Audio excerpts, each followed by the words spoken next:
So that means they pay quite a bit of their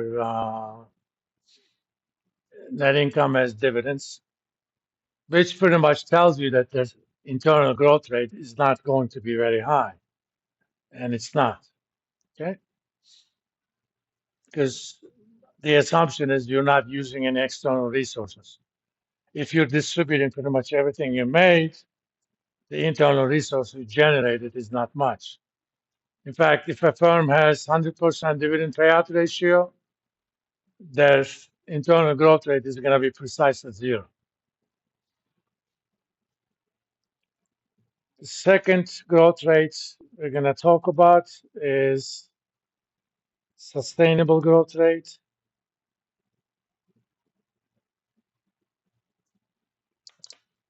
Well, let me type that too.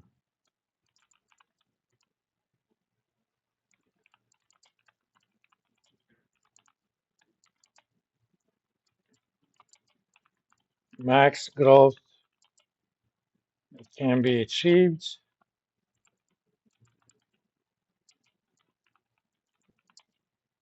without issuing any new equity securities, but keeping the debt equity ratio same. So to calculate this rate, you can't issue new stock, but if you generated internal resources, you need to get some more debt so that you could keep the debt equity ratio same. And formula is pretty much similar, and we're gonna call this, come on, man.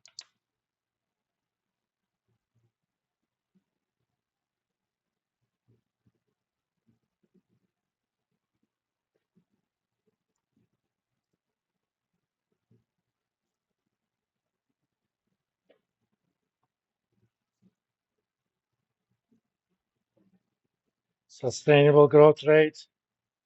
I'm gonna call this B over 1 minus B, where B is ROE times 1 minus dividend payout ratio.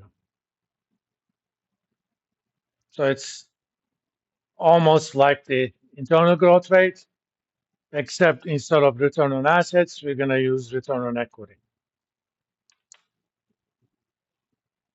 which means I can quickly calculate it.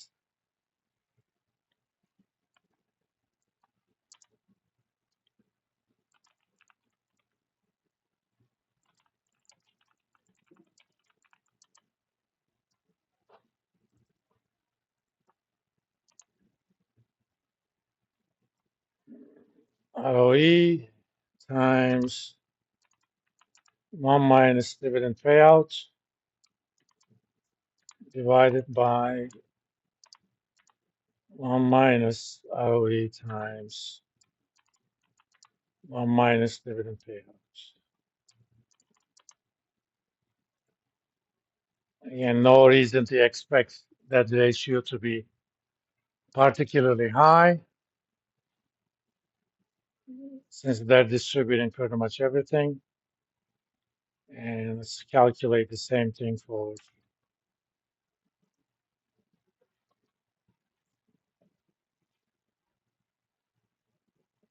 let's make sure that it's referring to the right places. Yes.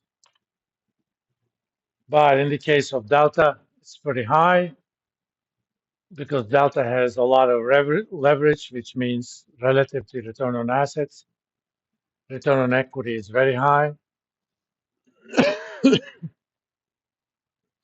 So in a sense, if not much changes in the business, uh, we should expect higher growth rate from Delta next year compared to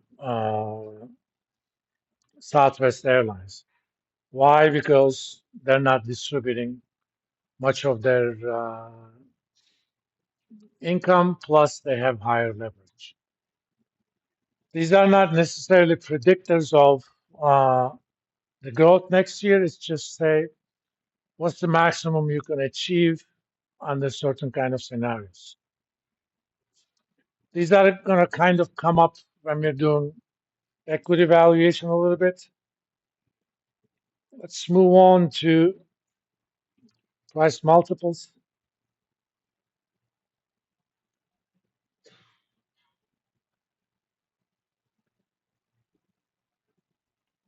These are ratios that has the stock price per share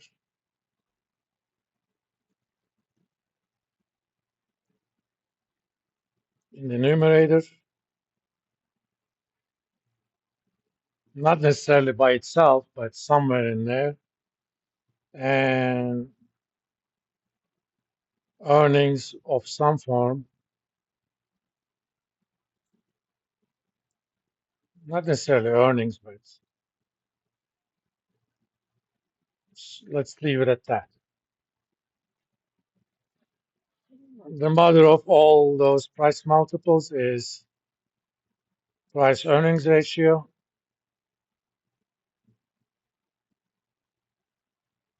aka PE ratio. Well, as the name suggests, you can calculate it two ways.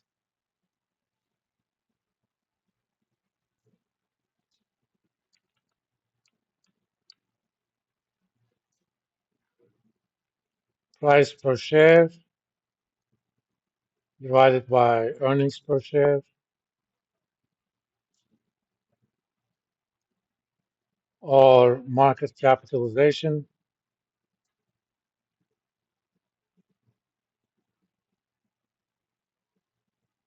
divided by earnings. This is typically the so-called trailing 12 months. So the level of earnings during the previous 12 months. We can obviously calculate these using the financials and stuff, but for most traded firms, these are available from, financial websites, such as can be easily obtained,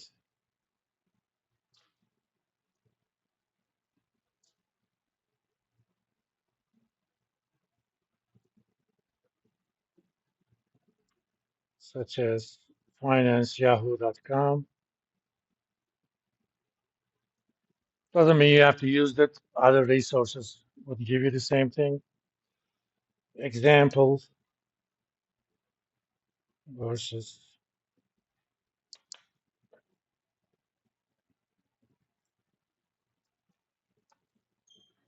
Come on, Turkey. There's a great basketball game going on in Eurobasket. Turkey versus Serbia. Turkey has two NBA players, and Serbia also has two. One of them is Nikola Jokic, and they also have Nikola Jovic. Turkey has Alperen Şengün and Jedi Osman.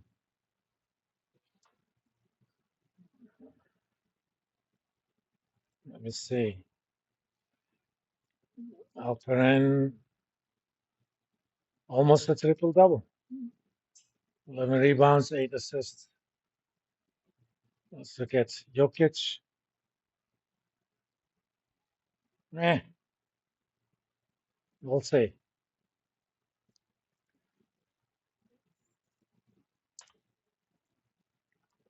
Come on. So let's do delta, DAL.